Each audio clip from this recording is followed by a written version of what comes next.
What I'd like to do, I'd like to share a little story here with you. It's a very tender story. It was sent to me by someone who sends me beautiful things in the mail.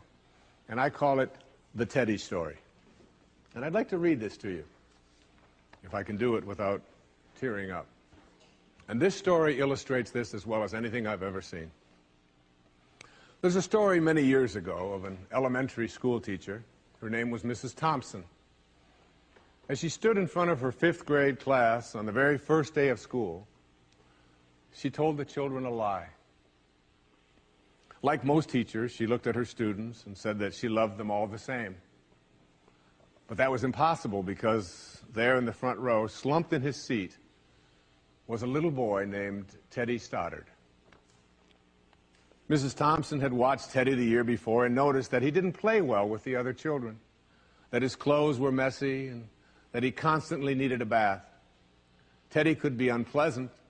It got to the point where Mrs. Thompson would actually take delight in marking his papers with a broad red pen and making bold X's and then putting a big F at the top of his papers. At the school where Mrs. Thompson taught, she was required to review each child's past records, and she put Teddy's off until last. However, when she reviewed his file, she was in for a surprise. Teddy's 1st grade teacher wrote, "Teddy is a bright child with a ready laugh. He does his work neatly and he has good manners. He's a joy to be around." His 2nd grade teacher wrote, "Teddy's an excellent student, well liked by his classmates, but he's troubled because his mother has a terminal illness and life at home must be a struggle." His 3rd grade teacher wrote, "His mother's death has been hard on him. He tries to do his best, but his father doesn't show much interest, and his home life will soon affect him if steps aren't taken." Teddy's 4th grade teacher wrote, "Teddy's withdrawn and doesn't show up much interest in school. He doesn't have many friends, and sometimes he even sleeps in class." By now, Mrs. Thompson realized the problem, and she was ashamed of herself. She felt even worse when her students brought her Christmas presents wrapped in beautiful ribbons and bright paper, except for Teddy's. His present was clumsily wrapped in heavy brown paper that he got from the grocery bag. Mrs. Thompson took pains to open it in the middle of the other presents. Some of the children started to laugh when she found a rhinestone bracelet with some of the stones missing and a bottle that was 1/4 full of perfume. But she stifled her children's laughter when she exclaimed how pretty the bracelet was, putting it on and dabbing some of the perfume on her wrist. Teddy Stoddard stayed after school that day just long enough to say, "Mrs. Thompson, today you smell just like my mom used to."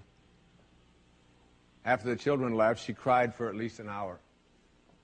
On the very day, she quit teaching reading, writing, and arithmetic, and instead, she began to teach children. Mrs. Thompson paid particular attention to Teddy. As she worked with him and his mind seemed to come alive, the more she encouraged him, the faster he responded. By the end of the year, Teddy had become one of the smartest children in the class, and despite her lie, became one of her teacher's pets. A year later, she found a note under the door from Teddy telling her that she was still the best teacher he ever had in his whole life. 6 years went by before she got another note from Teddy. He then wrote that he had finished high school 3rd in his class, and she was still the best teacher he ever had in his whole life. 4 years after that, she got another letter saying that while things had been tough at times, he stayed in school and stuck with it, and would soon graduate from college with the highest of honors.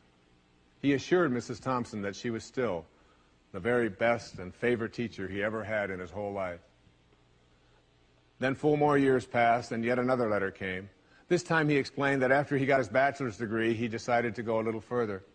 The letter explained that she was still the best and favorite teacher he ever had, but now his name was a little longer. The letter was signed Theodore F. Stoddard, M.D. But the story doesn't end there.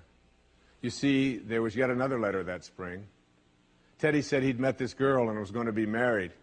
He explained that his father had died a couple of years ago, and he was wondering if Mrs. Thompson might agree to sit in the place at the wedding that was usually reserved for the mother of the groom. Of course, Mrs. Thompson did, and guess what? She wore that bracelet, the one with several rhinestones missing, and she made sure she was wearing the perfume that Teddy remembered his mother wearing on their last Christmas together.